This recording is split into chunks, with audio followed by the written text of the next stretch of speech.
Welcome to episode 5 of the Chaplain's Assistance Motor Pod, and I'm your host, Gary.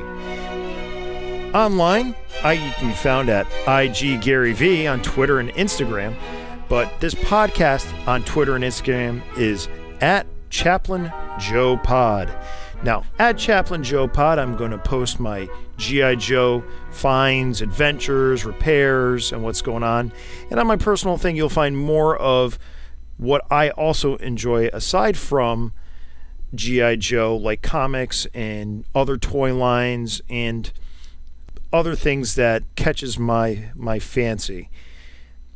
This week, the past 2 weeks, actually, the G.I. Joe world has been aflutter with news, with new products, a movie coming out at the end of this week. I have my tickets for Friday evening. We got some reveals from Super 7.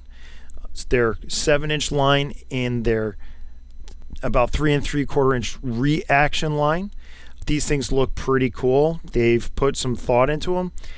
But they're a third-party G.I. Joe. They definitely have a place for certain collectors, but unfortunately, I'm not one of them. I am an out-of-box display collector, and they really aren't going to mesh well with either my 6-inch Joes, the 7-inch line, and the reaction line. 5-point of articulation, a little stiff posed as compared to the traditional posings of the 3 3/4 line or even the 4-inch modern line.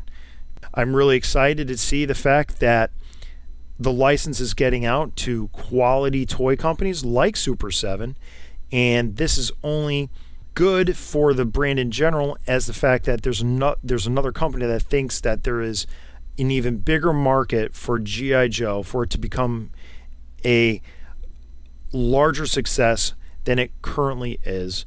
This will only serve to continue to build hype around the brand and positive hype or positive energy around the brand is like a rising tide, as others have said, and that raises all ships. I'm happy that they exist, even though they may not be for me in particular. Speaking of rising tides, I'm going to talk a little bit about what dropped 2 weeks ago, which was G.I. Joe Deadgame 5 by Robert Liefeld. Story in pencils and pages, two pages of inks, with a host of other inkers in between. Rob Liefeld wrote Snake Eyes Deadgame, and it's essentially, without going into a huge review of the story or spoiler things, it is essentially a Snake Eyes adventure in a timeline that doesn't affect anything else that you may consider canon. And like I said, it's an adventure story. Love him or hate him, Rob Liefeld, at the beginning of this project from a year ago, built up a ton of positive hype about this and got everybody really excited about him working on a new project. Longtime comic fans have their reservations about Rob Liefeld for reasons, whether fair or unfair. He definitely is somebody that's from, the 90s attitude, aesthetic of comic books, and he continues to bring that same aesthetic in 2020 and 2021. The 5th issue dropped, completing the story. The best thing I can say about this issue is you can see the power of an inker over a penciler, with many different inkers like Neil Adams, Kevin Eastman, and Jerry Ordway. Really good artists lending their inking hands to Liefeld's pencils. Really allows Liefeld's layouts to come across on the page, but you definitely see the style of the art change. And one thing is, you can definitely see, again, I can't emphasize this enough, the power of the inker over the penciler. It is, some of the art in that thing is so great. When you get to my favorite one is Eastman's Kirby energy on the double page spread of Snake Eyes holding the weapon, not trying to spoil it for anybody. The Kirby energy in that double page panel is amazing. It's powerful, for lack of a better term. And I love that. That's actually my favorite panel in the entire book. But when you get to Liefeld's inks over himself, you just see some things look different, in my personal opinion, worse. Things look flat or not fleshed out well or out of proportion. Overall, what I thought of Dead Game, it was a fun story to read, but like some things in my G.I. Joe collection, it is something I'm glad I experienced, but it's not something that I'm going to keep.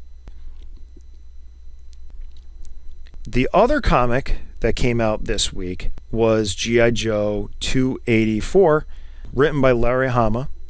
My initial thoughts on this were, it's a solid comic book. There are issues of G.I. Joe I like more. There are issues of G.I. Joe I like less. Just a solid middle-of-the-road issue. It's a little tropey. He really uses Sherlock, but would I say Sherlock is used to the best of her abilities? No. I think she felt a little, for somebody that should be Sherlock, I felt she should be, one step ahead of Al Cobra, the villain, who may or may not be an existing Cobra villain. Remains to be seen. My thoughts are it's Firefly, but it'd be cool if it was Scrap Iron. But she just seemed to like 2 steps behind rather than, gaining on Al Cobra. Again, it's solid. The art was okay. Now, I'm not a huge fan of Andrew Griffith's pencils. I really preferred the earlier issue that S.L. Gallant did a fill-in on. I really prefer his pencils for G.I. Joe. Andrew Griffith does an okay job, but it's solid layouts. And again, this would be another thing where I'd say the power of an inker over a penciler. Sometimes pencilers shouldn't ink themselves, and sometimes inkers shouldn't pencil. So like I said, there's a trope, repeated.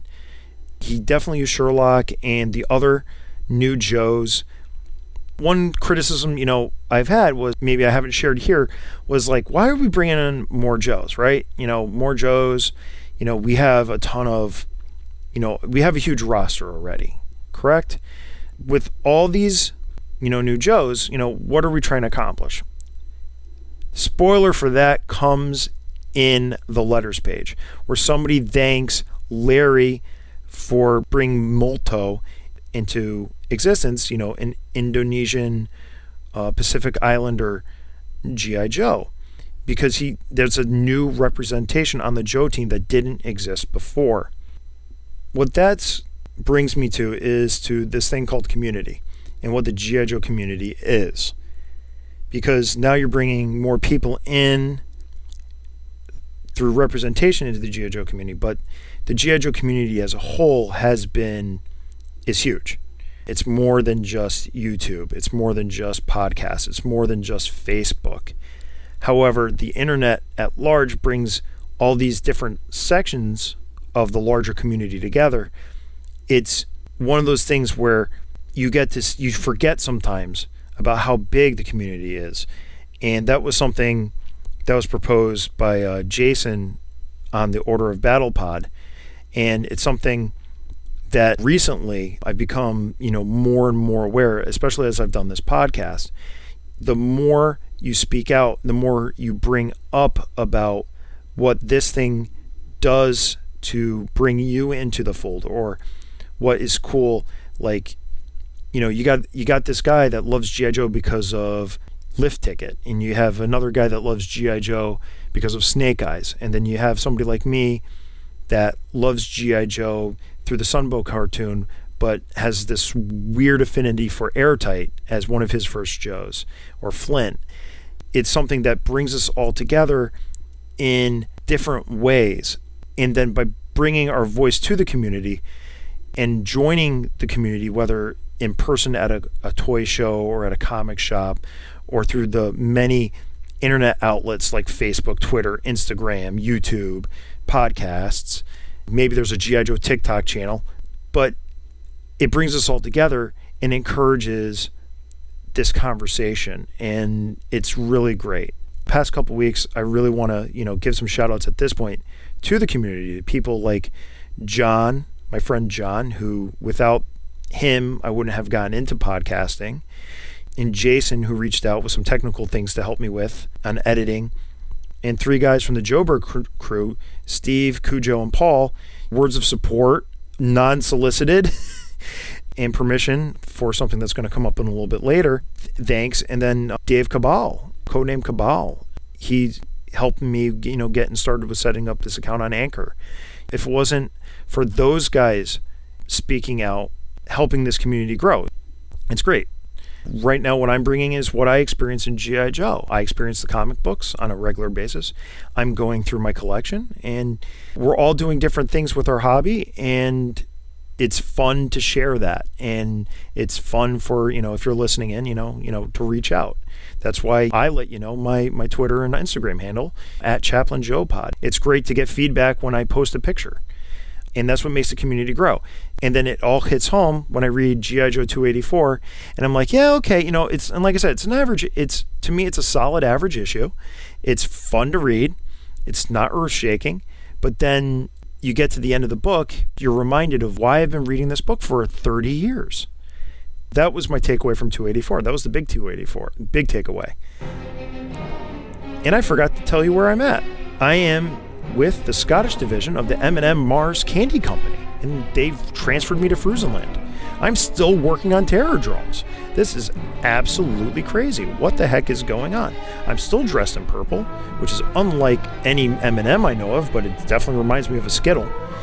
I didn't request this transfer, and I can't wait to go home, but apparently this Scottish dude, who's like a chrome M&M, he wants me to continue building and working on these terror drones.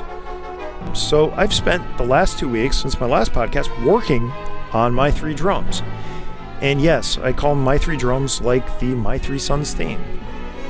I'm not going to do a jingle. So I took the best parts from all 3 and I created one complete, unbroken, not unfaded, and I don't whiten my plastics, and re-stickered. I used Toy Hack stickers. One of the great things about Toy Hack stickers is they almost always fit where they're supposed to fit, even if it may be tricky to get there. This is one of those projects where one that gets in, I'm stealing time here and there to work on, right? It's a half an hour here, an hour there. Like when I clean the base is huge. The base I used was covered in mouse crap. It was filthy.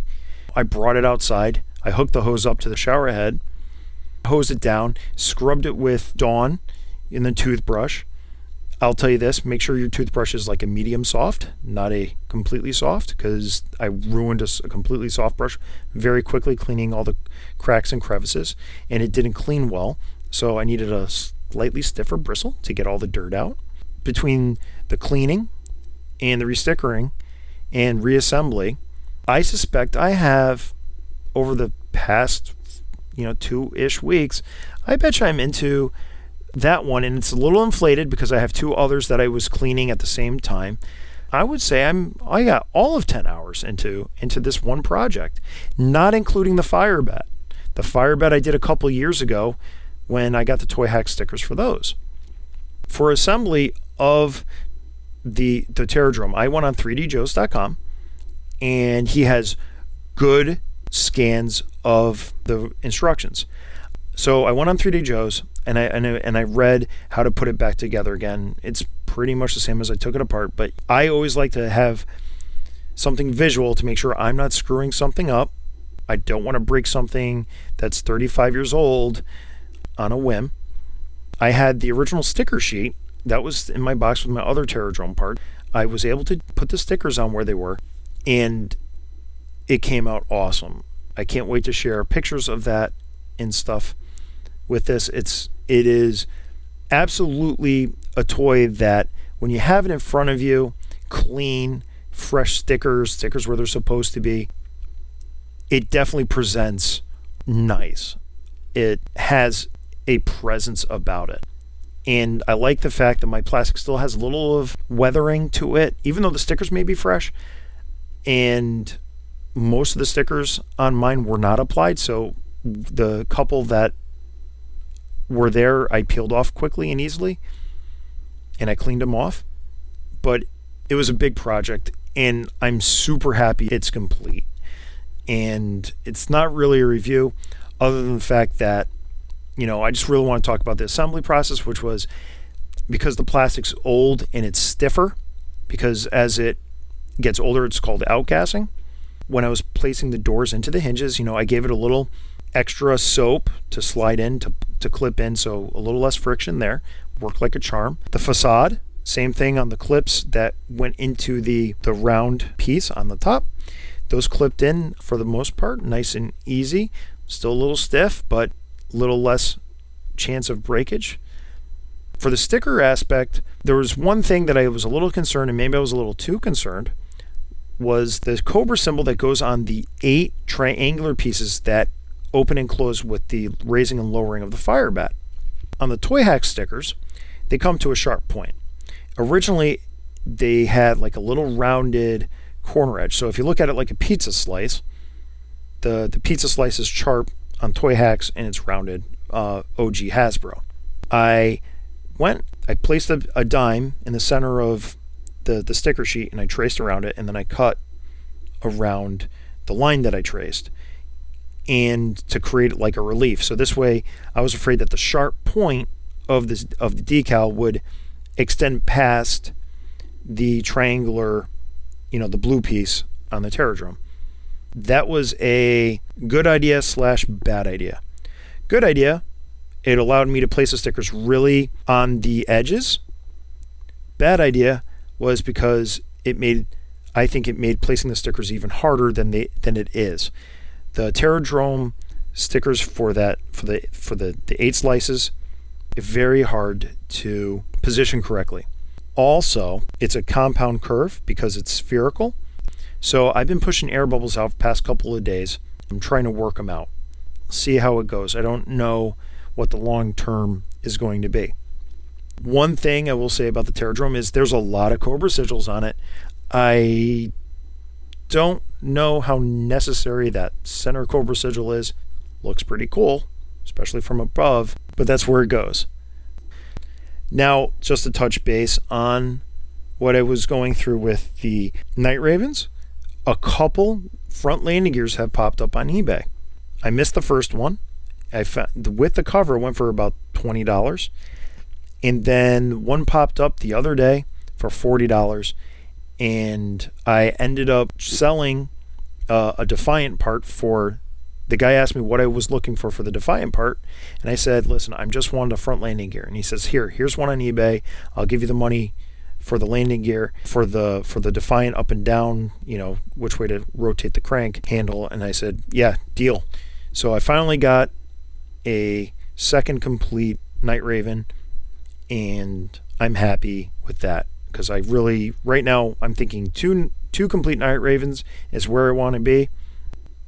And to circle back to the Terradrome, I started off with 3 Terradromes in varying states of disrepair. I have my first one done. My second one has the top of it has some mouse chewings on the vents. Well, other than that, there's nothing broken, surprisingly. I went on eBay and I found the last little orange cap for the gun door. So now I have 2 complete Terradromes and a third one with issues, but I'm not going to worry about the third one. One Terradrome is it for me. In mine, with the little bit of weathering on the plastic and the reproduction decals, I'm going to enjoy it as much as I can.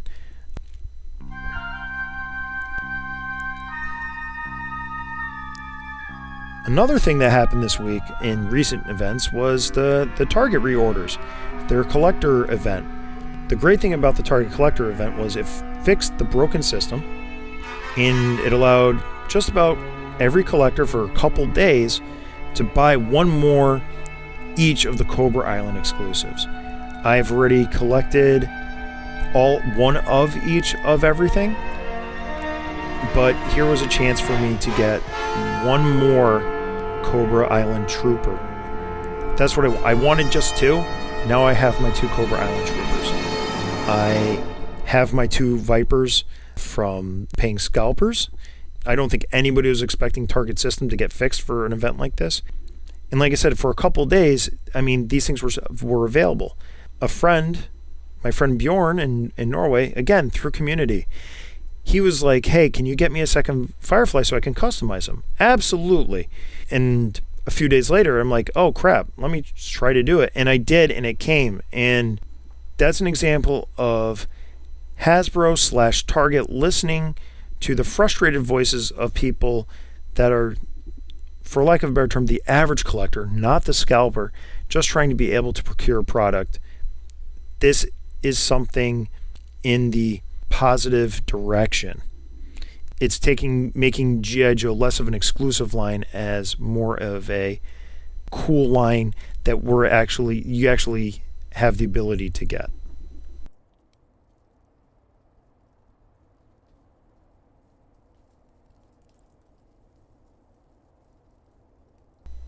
Now, it wouldn't be an episode of the Chaplain's Assistance Motor Pod if we didn't take a look at least one vehicle or playset, and going with a theme of July being typically a Cobra-centric month online, and also the fact that there's lots of Christmas-themed movies, especially on the Hallmark Channel this month. I'm going to look at 1987's Cobra Winter Operational Light Fighting Vehicle, the Cobra Wolf. It's an asymmetrical snowmobile type vehicle that came with the Ice Viper. Now, take a quick look at the Ice Viper first. Now, the Ice Viper is a super solid sculpt. I've loved this figure since 1987. Came with 2 sai that's stored neatly on his thighs. Now, a sai typically isn't an edged weapon. It's a blunt weapon. The kind of point that you see on the sai with the Ice Viper in real life wouldn't be sharp. It's more of a parrying weapon. Molded in white with like a goldish brown paint on his thighs to hold the size, and the metal bandolier / chest plate and the shoulder plates. Black gloves, black boots with gray fur highlights, just like his neck would have, like a scarf. Red balaclava, and a gray helmet with molded on goggles. When I was a kid, I used to take the helmet, tilt it forward so the goggles covered the nose. It works okay in that aspect, but it looks much better with the goggles up, especially when he's driving the Wolf. This is one of my favorite figures from the G.I. Joe line, probably because I had him as a kid. He does get some paint wear, especially from going in and out of vehicle. The bandolier, especially on the back, the little rivets that pop up, will wear out and show paint. When he's nice and clean, he definitely stands out in a crowd, especially being a winter soldier. Not too many winter-themed characters in the G.I. Joe line as a whole, which makes him stand out. He was also available in the Flaming Moth set in slightly different colors. I think he's an Ice Viper commander, and it's a super solid repaint. I'm taking a look at the Wolf itself. You have 2 tracks underneath 2 engines that, when I was a kid, I used to think they were jet engines because jet engines didn't need to be circular. They could be rectangular. As an adult now, it's more of those are just the inlets. So they're gray on the inlets on each side, but on the back, they're white, and it's not really an exhaust. It looks cool. I'm not going to lie. It definitely looks cool. But underneath the engines are the 2 tracks, the 2 ski-mobile tracks, snowmobile tracks. They fold up and away from the skis that are on each side. It can glide silently. I used to, like the 1995 Cobra Moray, I used to think that the skis would be on the bottom, and then you'd fold the wheels and tracks up, and it would fly down the slopes. But the cool thing is, the side skis snap out to become like poor man snowboards, which is kind of funny because the snowboards have springs on them. Lots of fun there. Next up, it's asymmetrical, so the driver and the gunner who sits behind the driver sit on the left side of the vehicle, which would be the driver's side in America, or on the passenger side if you're from England or Australia. It's a cool look. It allows for the armament, the missile armaments in the snow skipedos, to be on the right side. The snow ski pedos sit on top of the wolf, molded in white like the rest of the body. There's two of them side by side. Push them out. They slide down the front of the wolf to engage the target. What's interesting about this is that while we do see the snowboard-like skis on the sides of the wolf, the ski pedos, that I'm going to call them, became snowboards themselves to be included with figures later on in the line. Just something funny that I've saw as they've reused and retooled the mold. Below the ski pedos, you have a little vent for another engine.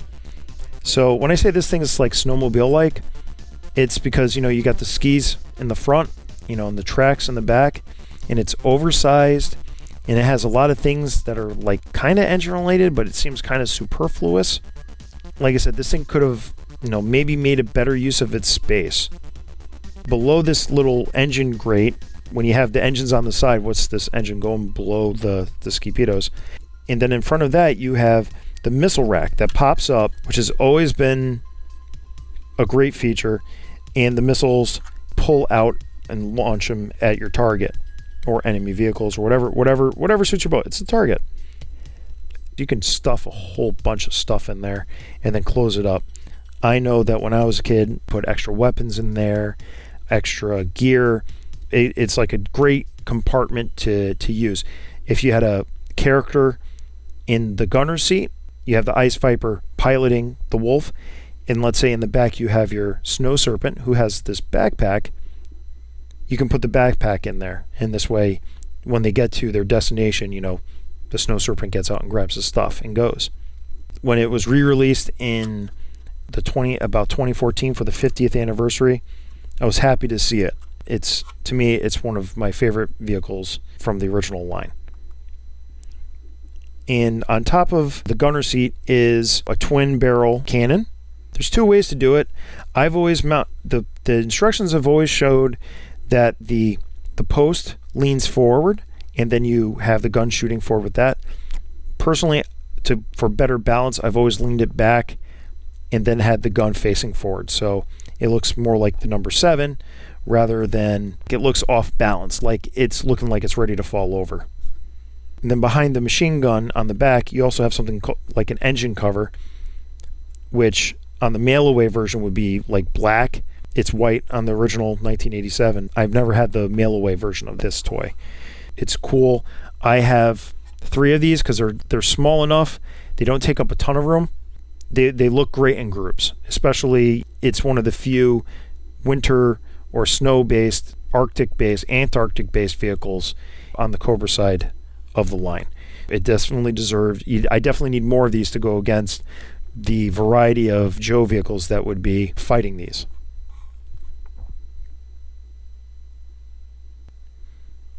Obviously, I love the Wolf, and I think everybody should have one. It's an absolute, for me, must-have vehicle. If you don't have snow, then wish Santa Claus for some snow so you can get a Wolf and get it out and play in the snow. Well, now that I've extolled the virtues of the Cobra Wolf, I've been told to put some headset on because they're getting ready to fire up this drone I've been working on. I still got 2 more to go, and they'll release me from my servitude, but they told me they're getting ready to power this first one up, and they said, you don't want to be listening to what this thing's going to be putting out. And I said, okay, so what can I listen to in these headphones? Maybe I'll listen to a podcast. I can think of 3 good ones right off the top of my head: G.I. Joeberg, Order of Battle Pod, Codename Cabal. I can also be reminded, not only did this guy in a red M&M suit tell me to talk about the Cobra Wolf, and also to mention the Pina Comics family that the Chaplain's Assistance Motorpod is part of. Like Vin Diesel says, it's all about family. They do deep dives into all things pop culture, and you can find them on Twitter at Pina Comics, on Facebook at Pino Comics, and then on Instagram as well at Pint_O_Comics. Again, on Twitter and Instagram, I am at Chaplain Joepod. If you're listening to me now, you can still find me on Spotify, Google Podcasts, Breaker, and a couple others. And also, the great thing about this podcast that I'm doing now, this will be the first one that I'm posting to Pina Comics YouTube channel. So if you're listening to on YouTube, Don't forget to subscribe and like and comment on the video. All great things. And if you're listening to on a podcatcher, leave a review. I can also be reached via email at iggaryvee@gmail.com. I would also like to thank Paul from G.I. Joeberg for the theme, Operation Coldfire, the background music talking about the wolf. With that, I got some more panels to finish up on my Terradrome, some more reindeer droppings, because apparently they're coming around here in Frusenland. I'll leave you with a solid Yo-Jo.